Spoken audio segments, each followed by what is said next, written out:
Hi all, let's have a look at Leela in round 20, black against Ivanhoe. So in this game we see the Sicilian defense. Let's flip the board actually. So Leela playing black, and the book moves given are these for ply, so ply is a half move. That's the start position. White plays knight c3, not going for an open Sicilian but knight c3 instead. g6, bishop c4, which is a favourite of many club or casual players. Often play this because it does seem very sensible setup, and there's a certain solid, comforting feel about this position. Just having this bishop out, everything protected, it seems less risky perhaps than sometimes playing d4. Less theory. a6 to stretch out on the queen side. Bishop b3, b5. So it seems as though black's playing a comfortable plan though, to get space on the queen side and have bishop b7 later, but it's rudely interrupted with e5. So there are some dangers lurking here beneath. On d takes, there's knight g5 hitting f7, and that introduces the horrible queen f3. So for example, e6, queen f3, knight takes f7 to try and distract the queen, and it gets all a bit hairy, as they say. Yeah, knight b5 even hairier, and it's just a weird position where white ends up with a big advantage anyway. So there's a lot of weirdness that can happen, sharp stuff to do with a8 and f7 here. So there's a bit of a downside of b5, you could argue, because it's exposing an unprotected piece. But knight takes e5 is possible. That's taken. Bishop takes. Again, on d takes, there's a bit of unpleasantness with queen f3 hitting f7, a8. If bishop e6, it's not very nice to have treble pawns and a blockading knight on e4. White should be with a big advantage there. So after this, bishop takes was played. Queen f3. Bishop f5 protecting f7 and a8. a4, b4, knight d5. With, it seems the one big threat is evident is knight c7 checks. You know, queen takes, then queen takes a8. Surprisingly though, when checking this with top, like Stockfish Engine, knight f6 is acceptable. Just welcoming knight c7 check. There's something about this position where black has compensation for the exchange. There is a lockdown in the center. The queen has to spend time getting back, and black gets a fine looking position, it seems, with a nice grip on the center, being able to blunt the bishop. There seems to be a certain amount of compensation for the exchange, but anyway, it's all irrelevant, all of this exchange sack business, because rook a7, very nifty move, and supports the hypermodern queen a8 later as well. Knight goes back, queen a8, challenging the queen. So very, very nice play from Leela to get this position with the hypermodern style queen on a8. King f8 was played. So foregoing castling rights, probably a bit surprising to Ivanhoe. If knight f6, then maybe knight c4, and this is a big problem here. This bishop is stranded there. The knight's just stopped the reverse gear. And if this is really the case, then here it seems as though this should be an even position. So king f8, yeah, not depriving the bishop, going backwards. Knight c4, bishop goes backwards to f6. So it's good sometimes to leave this knight here, and it's also covering, of course, the h6 square. a5, h5, so covering h6 with the rook as well, activating the rook. h3. There might have been a form pawn threat of h4, h3. Form pawn, thorn.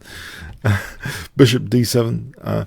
Now this is starting to look wonderfully hypermodern with both bishops, you know, on the diagonals across the center here potentially. Knight h6 with a nice idea of knight f5 to d4. Very comfortable looking, potentially beautiful position for black. If you can imagine, everything's focusing on central squares, the battlefield, the central four squares, as we learn when we learn chess as a beginner, emphasized. These are really being intensified. Look at all of black's pieces coming towards the center. The bishop striking across e5 and d4, this one against the light squares. Now the knight comes in. So look at black's position. It's absolutely beautiful from an aesthetic point of view. you could argue. And black hasn't lost a pawn while white has. White has lost the pawn. Black's pawn's all intact at the moment. c3. We have rook b7, queen c2. On, say, c takes, whoops, here, on c takes, that gives up the d4 square. Black could play this, and it's almost like winning for black in this position, big advantage. For example, bishop c2, f5, you can see the power of the battery here across to g2. That would be massacre position. So we see here queen c2, rook b8. White has to make sure, piece is not landing on d4. The c3 pawn is necessary.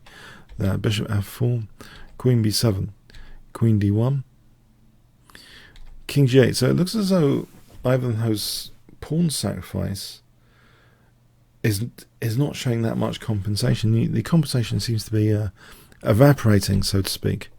Rook e8, bishop d2, rook f8, bit of waiting here. This is a bit of weirdness, waiting. Queen b5 now, hitting a5, and some new issues here.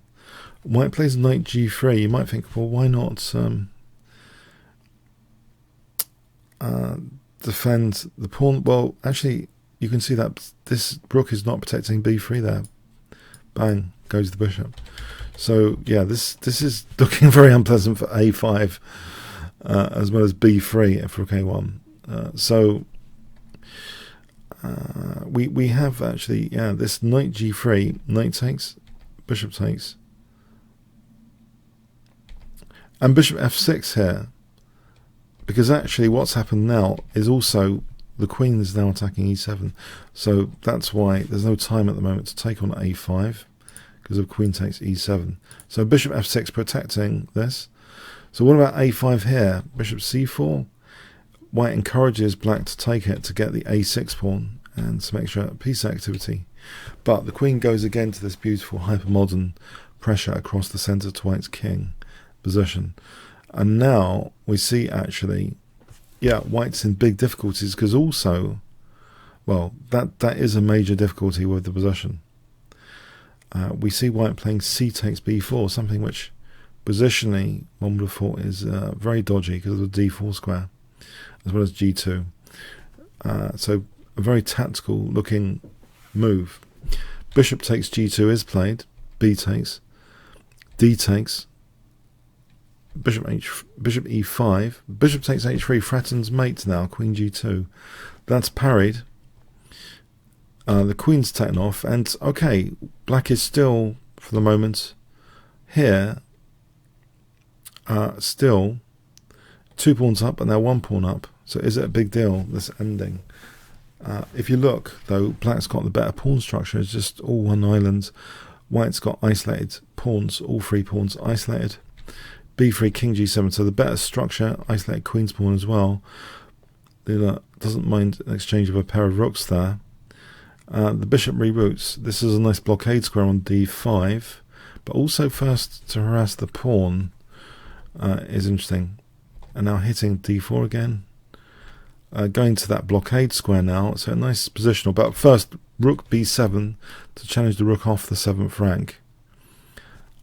We have rook takes and rook a7. Bishop d5 is played. We have rook c7. So can black win this? The king also might be more aggressive than the white king here. So Leela starts playing like a Capablanca in this position, it seems. The king coming into the game. White's king just sitting there, not doing anything. So black's improving the king here quite dramatically. Rook c7. It's a nice rook and pawn ending. Rook takes d4, swapping e6 for a centre pawn. And white realises, I think, the hopelessness here and doesn't play b6. It's a pretty hopeless position, given h3, h4, h3 form pawn, king f3 and rook b, stuff like that is happening. It's very, very dangerous. You can imagine a check and rook f1, for example, with a pawn on h3. So white just gives up, basically, with rook c6. Gives up the b pawn, doesn't bother. That's taken. It's just a totally winning rook and pawn ending now.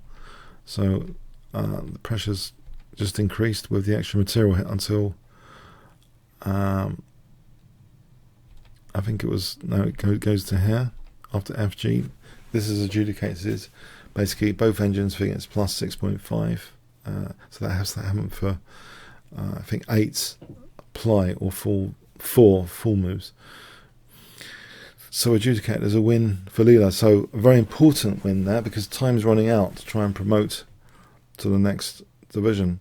Now, after the next game I'm going to show you, I'll do a cross-table video, a dedicated cross-table video to show you after the next game. So after round 21, there'll be a cross-table. But here, this was very, very important game. Very, very important game for Leela to win with the black pieces against a tough opponent, which I don't believe she's... I think she's only drawn with in previous encounters so far in this tournament. Okay, so... Yep, I hope you got something from this. Very nice positional. Weathering the storm in the opening. Comments, questions, likes, shares are appreciated. Thanks very much.